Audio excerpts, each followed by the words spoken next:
ये डॉक्टर महमूदुल हसन की गाड़ी की हादसा होया फॉर्चूनर गड्डी सी इन्होंने सर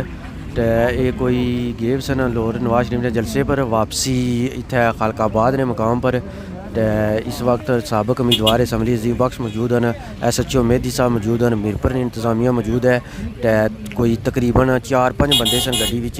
जिसने डॉक्टर महमूदुल हसन तो एक बंदा और हाले तक नहीं कट्टी सके त्रै घंटे एक्सीडेंट होया हुआ हाले तक ये बड़ा धंधा सी काफी कमिश्नर ऊंचाई तो बिजली गाड़ी तो उन्हें हाले तक नहीं कटिया त्रै बंदे डॉक्टर महमूदुल हसन एक बंदा और है कोई नवी अपडेट आई तुसां दी पास कमिश्नर छोड़ी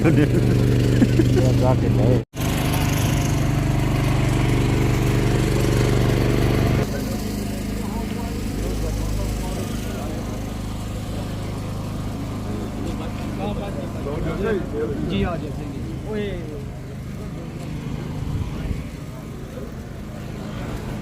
जी नाज़रीन तो ये हादसा पेश आया इत्थे मीरपुर जड़ी कसने कोल ही गड्डी सी डॉक्टर महमूदुल हसन ये सबका कमिश्नर रेजिडेंट हूँ रिटायर होए वो नाल अपनी कोई फैमिली भी है इसमें तो त्रैक बंदे जेह्ड़े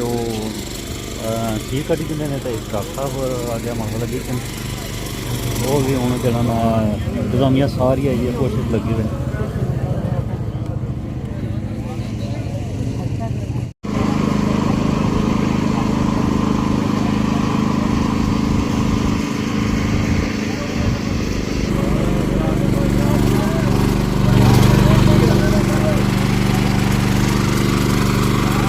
जी नाज़रीन तो ये चौधरी अजीम बख्श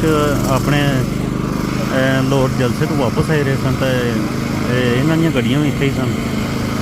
जिसकी वजह तो काफ़ी चलान इन्हों की सहूलत लभी गई है